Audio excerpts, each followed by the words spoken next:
ఓ పుష్కర ఘాట్ కు సీఎం చంద్రబాబు మనవడు నారా దేవాంశ్ పేరు పెట్టారు. తూర్పు గోదావరి జిల్లా రాజానగరం నియోజకవర్గం పరిధిలోని మునికూడలి ఘాట్ కు దేవాంశ్ పేరు పెట్టారు. ఇక్కడ కోటి రూపాయలతో అభివృద్ధి పనులు చేపట్టారు. దీన్ని ఆదర్శ ఘాట్ గా తీర్చిదిద్దాలని డిప్యూటీ సీఎం పవన్ కళ్యాణ్ ఆదేశించారని ఎమ్మెల్యే బత్తుల బలరామకృష్ణారెడ్డి తెలిపారు.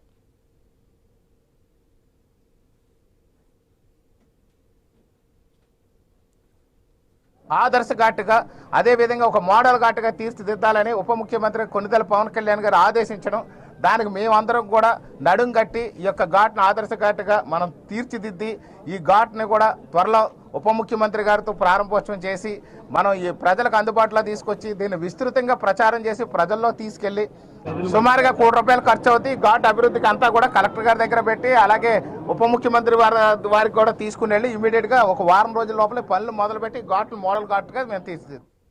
పుణ్య ప్రసిద్ధి చెందిన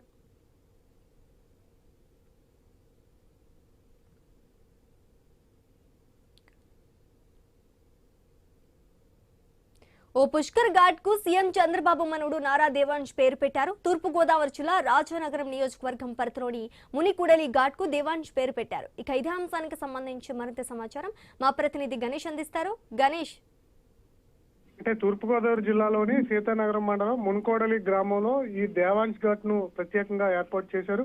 ఇక్కడ 2 లక్షల మంది పుణ్యస్నానాలు ఆచరించే విధంగా ఏర్పాట్లు చేస్తున్నారు. అయితే దేవాంశ్ పేరు పెట్టడానికి ప్రధానంగా ఒక చిన్న కారణం ఉండడం జరిగింది. 2015లో దేవాంశ్ పుట్టినటువంటి సందర్భంలో ఈ పుట్టినటువంటి వార్త అప్పుడు హోంమంత్రిగా చినరాజప్ప ఉండడం జరిగింది.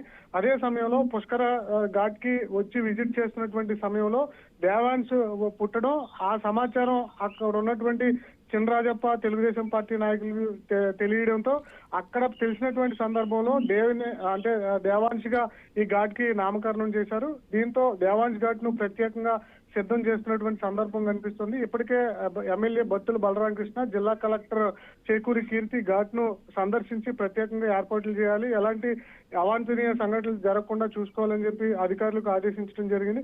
అయితే ఈ ఘాట్ అంటే తూర్పుగోదావరి జిల్లాలో గతంలో మనం చూసాం, రాజమండ్రి కేంద్రంగా ఎక్కువ మంది జనాభా వస్తారు, తొక్కిసలాట జరిగి 29 మంది కూడా చనిపోయారు.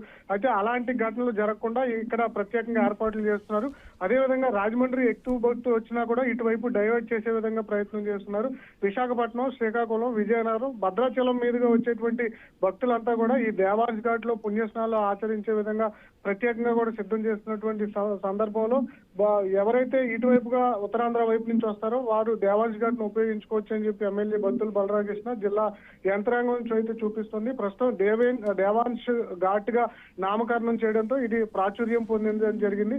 అయితే ఇక్కడ చిన్న విషయం కూడా ఉంది. ఎందుకంటే అదే ఘాట్ లో ఒకవేళ పుష్కరాల సమయం వచ్చే ఏడాది సందర్భంలో ఏదన్నా చిన్న తప్పిదం జరిగినా మళ్ళీ దేవాంశ్ పేరు మీద రాజకీయాలు జరిగేటువంటి అవకాశం ఉంటుంది. కాబట్టి దీన్ని పరిధిలో తీసుకోవాల్సినటువంటి అవకాశం కూడా ఉంది. ఇదే క్రమంలో దేవాంశ్ పేరును కొనసాగిస్తారా లేదంటే మారుస్తారని చూడాల్సింది. ప్రస్తుతానికైతే దేవాంశ్ ఘాట్ గా నామకరణం చేయడంతో ఇది గోదావరి పుష్కరాల్లో హైలైట్ అయ్యేటువంటి అవకాశం అయితే కనిపిస్తుంది. Sreeja, right, thank you Ganesh.